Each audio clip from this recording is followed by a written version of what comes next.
지금부터 조선 전기의 대외관계와 문화 발전에 대해 알아보도록 하겠습니다. 먼저 대외관계입니다. 동양에서의 최초의 지도에서는 중국이 엄청 크게 그려져 있는데요. 왜냐하면 조선시대 사람들이 중국이 세계의 중심이라고 생각했기 때문입니다. 그래서 조선 사람들은 중국과 4대 외교를 했습니다. 외교에서도 큰 나라를 섬겨야 한다고 했기 때문입니다. 먼저 조선이 중국에게 조공을 바치면 중국에서 더 비싸고 귀한 답례품을 주었기 때문에 우리에게 더 이익이었습니다. 그리고 여진 그리고 일본과는 교린 관계를 유지했는데요. 여기서 교린이란 이웃나라와 친하게 지낸다는 뜻입니다. 하지만 계속 친하지는 않았죠. 일본 같은 경우에는 왜구가 조선에 침략을 해서 세종 그리고 당시 상왕이었던 최종은 일본 왜구를 혼내줘야겠다고 생각합니다. 그래서 이종무가 이끄는 조선 함대를 파견한 것이죠. 그리고 여진족도 조선까지 침략을 해서 백성들을 괴롭혔는데요. 그래서 세종대왕이 여진족을 혼내야겠다고 생각하고 최윤덕 그리고 김종서를 보내서 4군 6진을 설치하게 하는데 4군 6진은 국경선이 되죠. 그런데 이렇게 왜구가 쳐들어왔을 때 왜적이 침략한 줄 어떻게 할까요? 바로 봉수라는 기구로 알 수 있었습니다. 이 봉수는 약간 이렇게 생겼는데 주로 산 꼭대기에 설치를 했습니다. 잘 보이기 위해서요. 이 봉수에는 낮에는 연기를 피웠고 밤에는 연기가 잘 안 보이죠? 그래서 밤에는 잘 보이도록 불을 피웠습니다. 이렇게 이 한 곳에서 불을 피우면 저쪽에서 이 불빛을 보고 다시 불꽃을 피웁니다. 이 과정을 반복해서 마지막으로 서울까지 가게 되는 것이죠. 이 봉수에 피우는 연기는 상황마다 개수가 다르다고 합니다. 자, 이제 조선의 문화에 대해서 알아보도록 하겠습니다. 문화에는 두 가지가 있는데 먼저 집현전입니다. 집현전은 세종이 젊은 학자들을 모아서 만든 곳인데요. 여기서 많은 토론과 그리고 외교 문서를 작성하기도 했고 세자를 가르치기도 했습니다. 그리고 이 세종대왕은 학자들에게 매우 잘해주었는데요. 예를 들어 휴가하는 제도를 주거나 그런 제도들 많이 실행했다고 합니다. 그래서 이 집현전의 학자들은 학문에 더 몰두할 수 있었다고 합니다. 그리고 세종대왕 하면 가장 대표적인 훈민정음이 있습니다. 지금 우리는 한글이라고 부릅니다. 이 한글은 한글 학자 주시경이 붙인 이름입니다.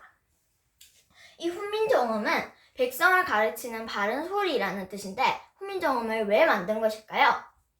먼저 중국과 다르기 때문에 만들었습니다. 자주적이죠? 그리고 백성들이 잘 배울 수 있는 문자이기 때문입니다. 그런데 이 훈민정음을 만들 때 최만리 같은 양반들이 많이 반대를 했다고 하는데 세종대왕은 이 반대에도 불구하고 훈민정음을 반포했다고 합니다. 그럼 이 훈민정음의 우수성에 대해서 알아보도록 하겠습니다. 이 훈민정음은 독창적이고 과학적 뿐만 아니라 쉽게 배울 수 있는 문자입니다. 한글은 초성, 중성, 그리고 종성이 합쳐져서 하나의 글자가 만들어지는데 한글은 빨리 칠 수 있어서 요즘 정보화 시대에 가장 적합한 문자라고 합니다. 그리고 영어, 한자 등은 발음 나는 대로 나란히 적어야 하는데 한글은 다 같이 합쳐서 글자를 만들 수 있다고 합니다. 예를 들어 영어의 바나나 같은 경우에는 한글을 합쳐서 이렇게 적을 수 있죠. 그래서 같은 공간에 더 많은 글자를 적을 수 있습니다. 자, 이제 조선의 과학기술에 대해서 알아보도록 하겠습니다. 세종대왕이 이렇게 지편전, 훈민정음을 만들었을 뿐만 아니라 농업도 장려했는데, 그런데 중국에서 들여온 농업에 대한 책은 우리나라의 농민들에게 많은 도움을 끼치지 못했습니다. 그래서 세종대왕이 농사직설이라는 우리나라 농민들에게 실제로 도움이 되는 농업에 관한 책을 적었다고 합니다. 그리고 농업에 도움이 되는 다양한 천문기구 등을 만들었다고 하는데요. 거기에는 치우기, 그리고 간이 등등이 있다고 합니다. 그리고 또 달력을 만들었는데요. 바로 칠지도이죠. 이 달력도 마찬가지로 중국에서 들여온 달력을 썼는데, 그런데 중국에서 들여온 달력을 쓰다 보니까 시간과 날짜가 조금씩 달랐습니다. 이런 불편을 없애기 위해서 한양을 기준으로 이렇게 달력을 만들기 시작했는데, 여기서 7은 월, 화, 수, 목, 금, 토, 일 이렇게 7개의 날을 뜻하는 것입니다. 그리고 시계도 만들었죠. 앙불구와 그리고 자경루입니다. 앙불구는 해를 비추어서 그림자를 측정해서 시각을 알리는 기계인데, 그런데 해가 없고 비가 내리거나 구름이 많은 날에는 어쩌죠? 바로 자경루를 썼습니다. 자경루는 스스로 종을 쳐서 시각을 알리는 기구입니다. 이런 다양하고 훌륭한 기구들을 누가 만들었을까요? 바로 장영실이 만들었다고 합니다. 장영실 이름 많이 들어봤죠?